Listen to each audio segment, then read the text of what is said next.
Hello! Today, the fact that it says Fatal Labyrinth on screen is a good indication that we're looking at a game called Fatal Labyrinth. Right, now, I had this game years and years ago, and I didn't know it at the time because I looked at the back of the game and thought, oh, it's like Gauntlet. It's not. It's actually, if you've ever played Rogue on the PC or the 8-bit computer, it's been on bloody everything. It's basically Sega's version of Rogue. The idea being you walk around a dungeon, you kill things, you level up, and you go through various different floors to get a sort of goblet-y thing. And then I think you have to kill some dragon or something. I forget how it goes. Now, I play this a fair bit emulated on my phone on my commute to work, and it's one of those games, it's so random that it's... Sometimes you'll play it and it'll be really easy, and the next time you play it, it'll be bloody impossible. It's completely randomly generated. The maps, the bad guys, exits, hidden areas, the whole thing's random. So let's have a look. First of all, I'm going to skip, there's a little intro bit where you can walk around the town and people tell you really stupid things like, don't use things until you know what they do. So anyway, we'll skip that and we'll go straight to the game. This is you. As you can see, you walk around your little dungeon, you pick things up and you put them on. We're going to put that on in a second. And you kill bad guys. That was a jelly. It has other lovely named things like there's a gelatinous cube in there. There's weird robots. There's magicians. It's all sorts of weird stuff. Let's go with the hand axe. Now, if you see there, you've got level and you've got beginner. Beginner is your title. So as your character levels up, they change the title. It has changed its name. The L1, L2, whatever indicates what floor you're on. Now, that's some gold you picked up. Normally, in normal video games, when you pick up gold, it's to buy better weapons and, you know, better armor, whatnot.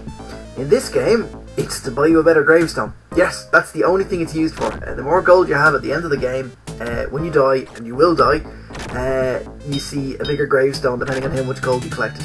It's cynical, but I suppose, you know, a bit of pessimistic, I guess, but it does make some sense. So, yeah, let's go kill this. Despite the fact it looks like a flying eyeball, it's actually a bat. Okay, so as I said, the game is completely random. Every time you play it, it will load itself. It'll load a totally random map up. And sometimes, as I said, it's really easy. And sometimes you start off in a level surrounded by bad guys. You can start off in a level, and the exit of the level is beside you. That's how random it is. Let's pick up the short bow and go from there. So, it also, the thing that absolutely kills it for me, when I had it originally, it killed it for me anyway, is there's no saves in it. Basically, as you play it, if you get to the 5th level, or every 5th level, when you die, you'll start off there. But as soon as you power the machine off, your console off and back on again, brown ring, it's probably something rude I could say about that, but I won't. Yeah, you lose everything, so you're starting from scratch each time. So this is why I like playing emulated, because you have save states and you can, you know, continue on. Oh, I totally destroyed that jelly. Let's get the longbow and the short sword.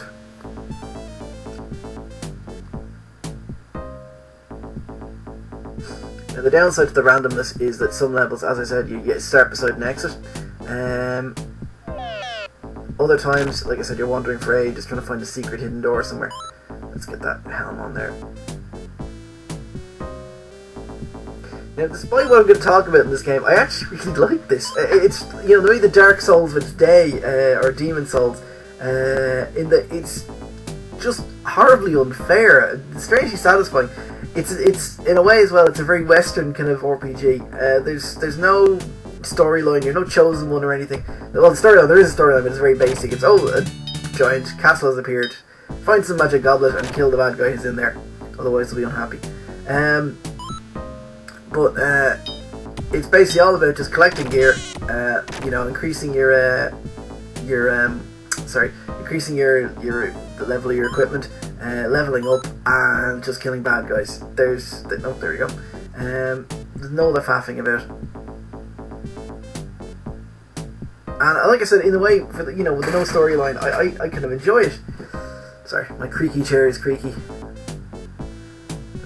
Oh, the other thing is, you see food there, those little joints of meat. As you pick them up, your food level increases. And the weird thing is, you have healing potions in the game, but generally, if you're low on energy, if you walk around for a bit, your health goes back up. As you walk around, your food levels goes down. The problem though is that if you eat too much food, you get fat basically, and you're slowed down for a while. Let's see if we've got anything I can hit him with. Oh, let's send him to sleep for a change. So basically, as you eat food, your food level increases, and then you get beyond a certain point, you're too fat. If it goes beyond a certain point again, you just die. Your stomach bursts, I suppose. So food is as deadly as the creatures in this. So supersize me, you know. It's just how deadly the effect of overeating can have on the human body. So that blue ice crystal thing is quite hard. Let's go kill a snail instead.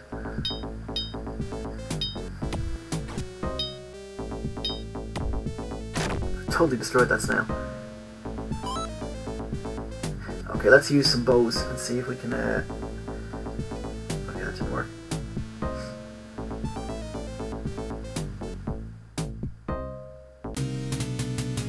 Oh, bloody hell.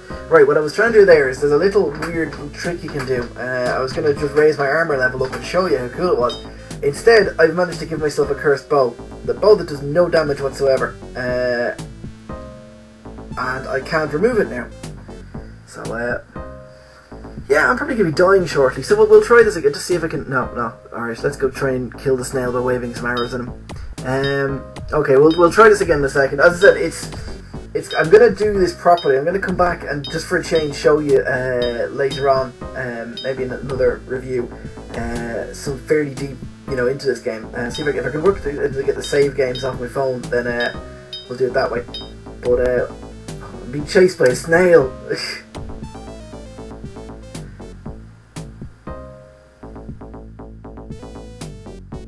Okay, so let me do that. Okay, let's. Sorry, the menu system, despite the fact I'm showing how rubbish it can be, it's not too bad. You hit one button, you get your inventory up, and then within there's an option to use, throw, discard, equip. Use the hand axe and see if we can take him out with it. I have 8 health points left. These snails are lethal, as of course all snails are. So see if we can walk around for a bit. Okay, now my health points are going down. Oh great, I've been fucking poisoned as well. So yeah. Anyway, we're gonna restart this in a second and we'll see what happens. I'm gonna call this section. It's not let's play. It's let's get killed. Right, that's what we're calling this in the future. Let's get killed. Now, as you can see, I picked up some gold, so we get 2 mourners and a small rock. So let's try this again. Okay, let's try again. Again, it's so random, we don't know what it's going to be like, so I've got a purple cane. Just, again, sounds wrong.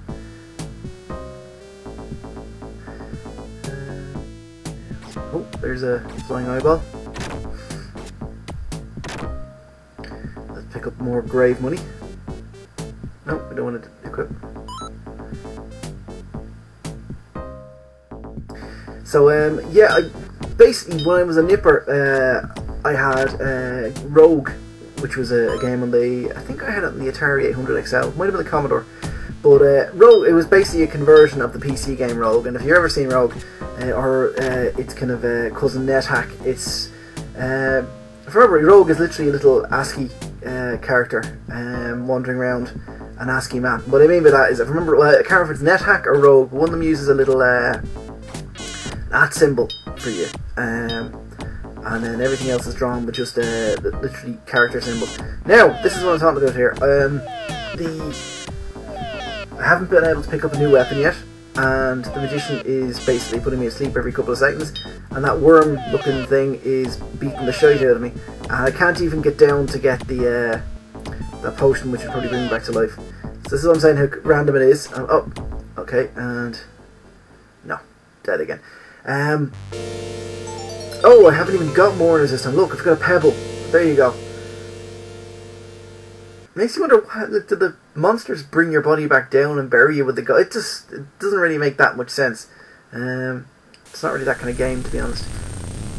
Okay, well, I'll have one last quick try. As I said, I'm gonna go and see if I can pull the save games off my my phone. If you can tell me how to pull save games from I think it's Genoid on the Android, and convert them into something that I can use in Fusion or Kega, or anything on the Meg, on the PC, let me know, because it'll mean I can get my my nice guy who's about level 10 and show you that without having to replay the whole thing from scratch on the PC. So, alright, let's go and get some more stuff. I got a yellow scroll. Let's get a short sword. And play the dance of death as I run around trying to kill all these jellies. See, again, this is it. If you saw the first time I played this, the first load of rooms were empty and they had lots of stuff to put on, lots of equipment. This one is like got every bad guy on the map. The game doesn't like its players. Later on, if you clear a map out, level out, and you're looking for an exit, eventually the guys there'll be a little warning noise, and then the monsters will respawn. Alternatively, then you'll find places where there's holes in the where there's traps basically, and you fall through back to the previous level. Let's put everything on that I can. This interface, it's like I said, it's really easy to use. It's one button to access it, and then the same button then to use the menus. I'm just completely cack-handed, so you can see me going into it and going back out a couple of times. Okay, I've got a shield. Let's pick. Oh yeah, and that's the other thing. The equipment you pick up, you basically are already allowed to pick up so many items. I think it's so many different weapons, so many different armors, whatever. To be honest, it's the kind of game that really, you don't need that many. But, there's no real reason to have, I think, different ones for the most part. So, you just use the best one that's there. The other thing I was trying to do earlier on is there's a little cheat if you feel like cheating. You see the AOR there down the bottom? AOR is armor, PW is, I think, power. I think. I can't remember what it's short for. But anyway, yeah, basically that will let you... if you keep every time you equip a short bow, there's a bug that causes your armor level to go down. And if you got two of them and you keep equipping between the two, you will basically oh, he's killing me. Oh, there you go. You will basically be able to bring your armor level down to 0, and then bring it one more, bring it to 99, so you could have lots of lovely armor. Oh, I have to comment on the music, by the way. It's terrible. It just repeats over and over and over. I generally, as I said, it's the idea. I never normally say this. It's usually I prefer playing the original, the game in its original cartridge, on the original system. This is one game you're better off emulating. It's, as I said, I play this on the move with the ability to save and also the ability to actually turn the bloody music off. Speaking of emulation, it's on the. If you have the Mega Drive collection on the PS3, so if I remember rightly, it's actually on that. It's on the American one. As far as I know, it's on the... Hang on, I'm going to tell you right now. He says as he gets up and gets his Mega Drive, his Sega Mega Drive Ultimate Collection up. No, it's not listed. It's probably there anyway. Let's say it's probably one of the many titles listed there. It's also up on Steam of all places, so you can download it from Steam as well. Oh, I'm level 2. I'm a valet apparently, which means I can kill bad guys and also clean cars and leave them with a lovely smell inside. So it's a skill. It's a skill. Alright, this is what I'm talking about. You really need to be clever and just pick the guys off one by one. Pick them off one by one. In this case, I'm basically being killed by bats and a magician who keeps putting me asleep. So, oh, he's a skull. Oh no, he's back.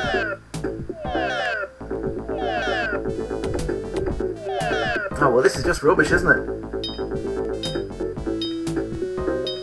Oh, and now I'm surrounded. Okay, folks, this is game over. Oh, I've destroyed the mission, the magician. And, unfortunately, been destroyed myself. Okay, as the little jazz music there shows, it's game over. I've got a pebble and one more this time, so we're not doing too bad. As I said, I may come back and see if I can show you some later levels of this. It's a good game, but it's one of those things. It's a Marmite game. You either love it or hate it. As I said, I love it, but I seem to really like games that treat me badly. So there you go. Fatal Labyrinth, up on Steam, up on the PS3 Mega Drive collection. It's on my phone as well, I have to admit. And I have it's obviously up on eBay too. Fatal Labyrinth, I got killed a lot.